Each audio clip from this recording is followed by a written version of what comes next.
Yeah, Perry Cowling, right, is, I believe he's doing a podcast on Yami Show, yeah? So just before it happens, or has it happened now? It might have happened already, I don't know, yeah? But let me tell you about him, Perry Cowling. Perry Cowling, let me go through it first without me saying straight away what he is. But he is a grass. He's a suit of grass. He married, he grassed three of the guys that he was doing works with, yeah, and he grassed me up. That's what he got my birth. Anyway, so I'm come out of my YP in 1970. I came out of my YP, yeah. I've served 2.5 years. And I didn't come out. Sorry, I got my YP in 1970. I served 2 years in my YP. I got 3.5 years. I served 2 years of it as a YP. Yeah, I come out in 1972.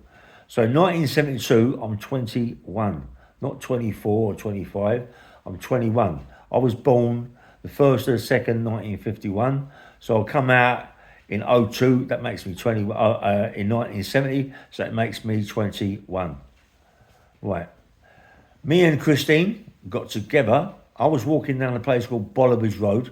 My mum was getting a haircut in her shop. Not in her shop, but the shop she works in. Jenny's. Jenny's is my mate's girlfriend.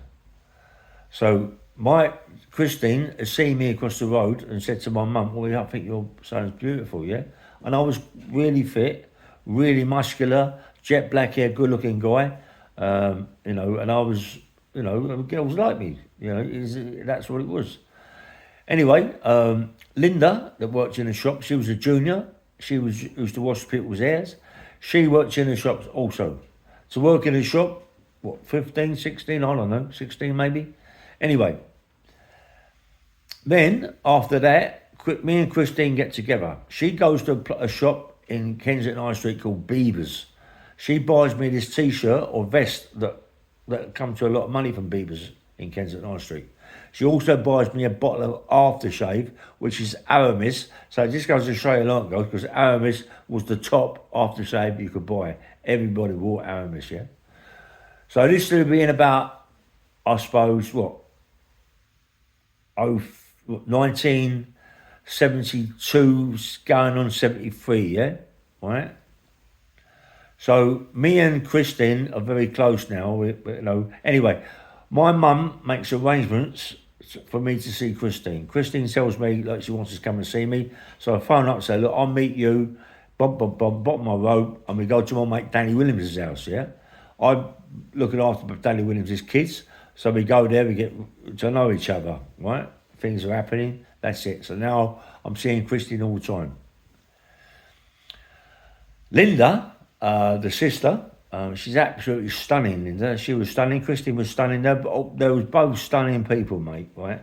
So they're both stunning. Linda's stunning.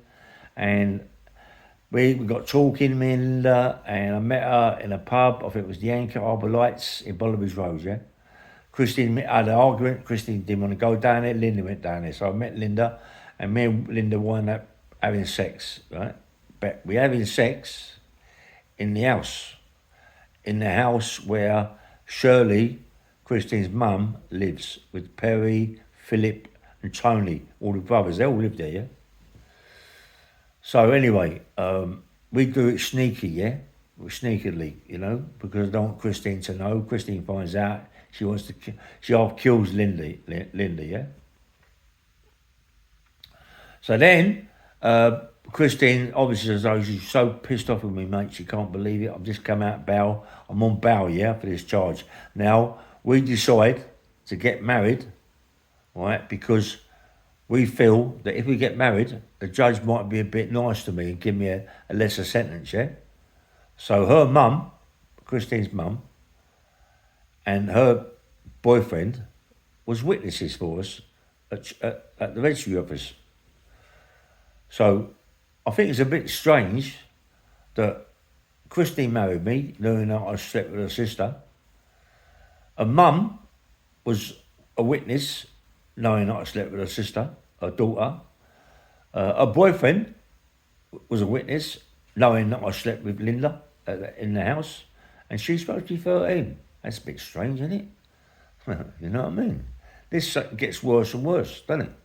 You know, there's no way in a million years, right, that she was 13. Anyway, so I go on a bit of work, right, and I go on a bit of work and I get smashed up to pieces and everything. Anyway, I come back to where Christine lives, and she lived in a flat over at Chiswick, yeah, by Chiswick Green. So I'm in there. I'm smashed to pieces on my legs because the car ran me, this, that, and the other. All of a sudden, the old Bill smashed the door in, come in, I'm on the sunbed. I turn the sunbed off and I can listen. Where's that radio? This, that, and the other. They find me easy, found me, and they arrest me for a robbery. Now, there's no way in a million years that they knew that I'd done this robbery because there's no cameras around them days. We got away safe.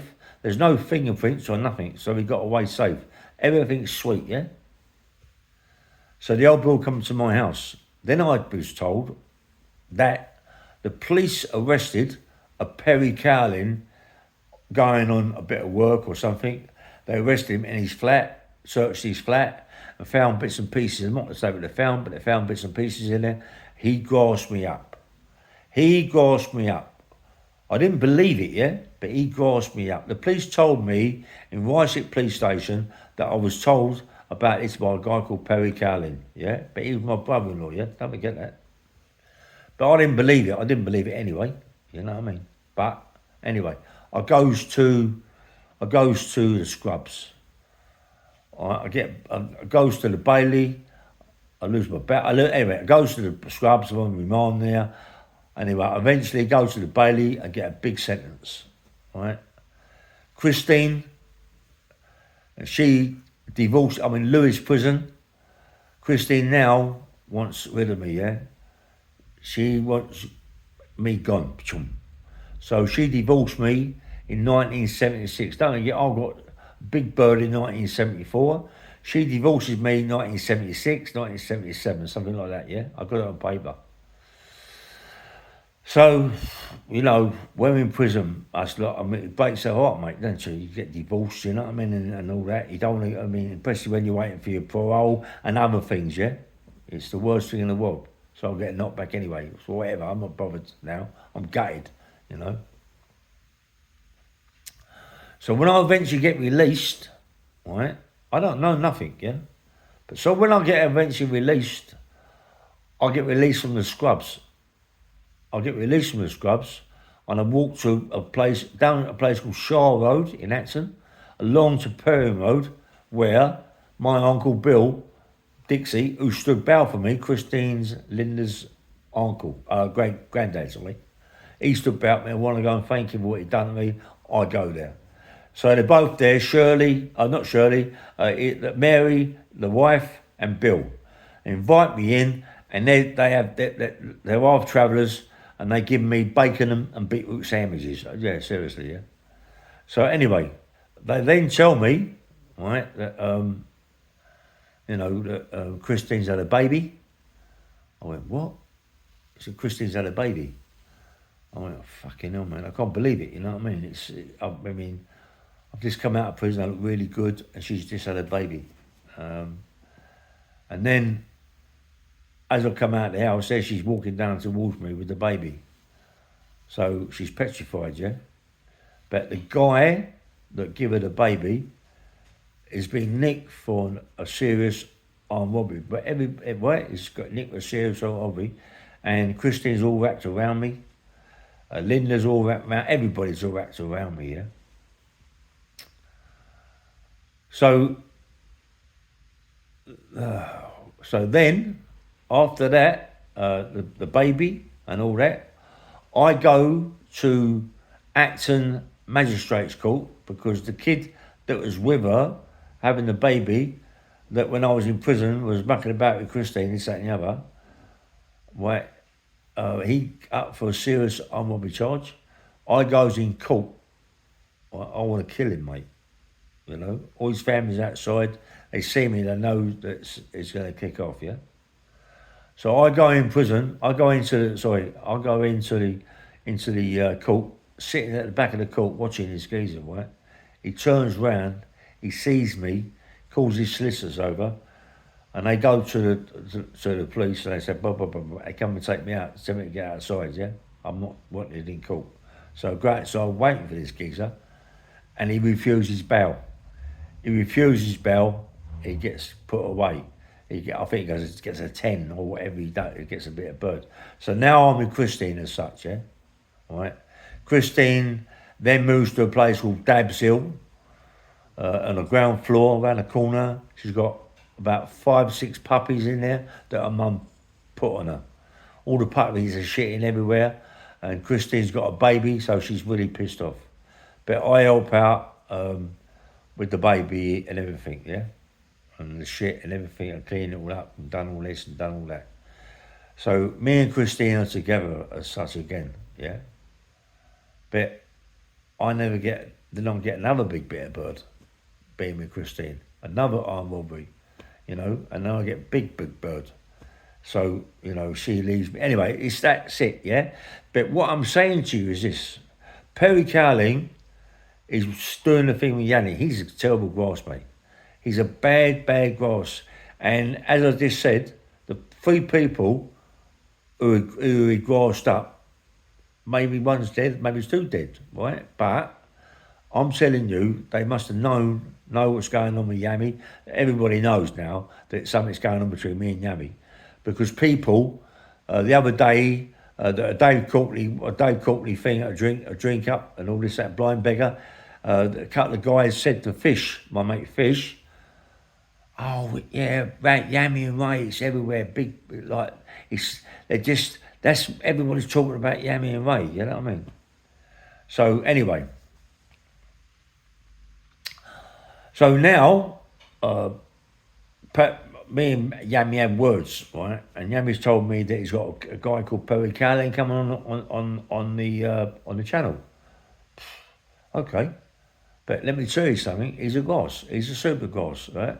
And you want to check it out, mate, before you actually get him on your channel, because you don't want a super goss on your channel, mate. It ain't good for you, mate. You know what I mean? So I'm trying to tell him, but as far as I know, he's still seeing him. So whatever's been said has been said. But I'm just trying to show you, yeah, that Perry Cowling is a gross. All of my wife's kids, brothers, everything, right, send me letters when I was in prison, send me pictures, photographs when I was in prison, and they, you know, not like, you know, this geezer is whatever, he saved my young sister, not all this shit. They wouldn't be sending me cards, pictures. I've got all pictures on my table, yeah, of my ex-wife, but she'd go mad if I put them on here, yeah. But, you know, I don't want to, but if I have to, I will, yeah. I'll make another podcast if it comes to that, yeah.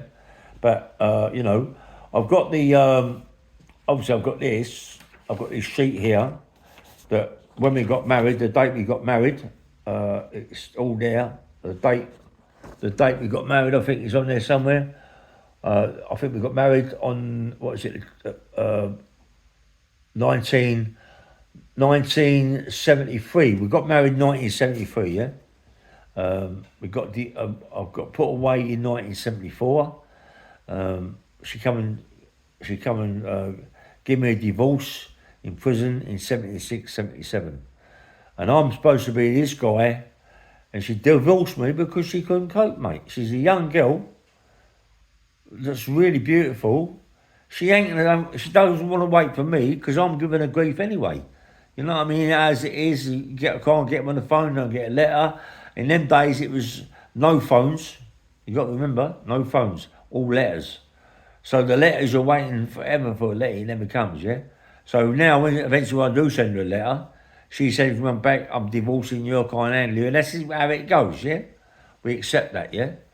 But ever since I've been in prison, even on my IPP, right? Even on my IPP, my ex-wife, the kids, everyone sends me photographs, letters, because I'm their dad, and I'm their ex-old man. But if I was this terrible whatever, nonce, paedophile, what people call me, right, bacon or whatever it is, do you think these people would be sending me letters and photographs? and all that, yeah? Do you think they'll be doing that? You know what I mean? It's a bit crazy, don't you think? And marry me as well. You know what I mean? You think someone's going to marry you and the mother's going to stand witness for me? You think that? Nah, mate. You've got it all wrong. It's all wrong. Perry Cowling is gutted because I've done a couple of podcasts about, that's what I'm just telling you, about the robbery, and he's got a gist of it. He's heard it for his son, and his son gave me grief on the phone. My dad's no gosh, you're the gosh, you're this, you're that, yeah? It's down to you, you're this, you're that, yeah? So whoever grassed up for starters. So anyway, he's got mouthy on the thing at me. Not mouthy on the phone, but writing down. So I don't want to know, I just block him. I just block the channel. See you later, mate. I don't want to talk to you. I don't want aggro from you, you know what I mean? I'm just telling you how it is, yeah? And then later on, I've done something else, and Perry come on my video. I'm like, you're joking. You know, is he alive? I thought he was dead. Everyone told me he was dead. It wasn't, I didn't see him. It's just that his name came up on my channel, Perry Cowling, on my comment, yeah? And I thought, nah, it can't be. He's dead. But he ain't dead. He ain't never been dead. He made out to be dead. They sent him away. They sent him in Kent. They sent him out of it, mate. He slipped out of it. He went to Kent, mate. About he had a car accident, he was dying, he was dead, and all this crap. Everybody thought he was dead. Even his family thought he was dead. But like, whether or not they was telling me, I don't know what they was telling me. Why do you think they was telling me that he was dead? It only goes to show you, why would they tell me that he's dead? Why? Because he gassed me up. He's a gas, mate. Anyway, bang, bang, mail. Nice one.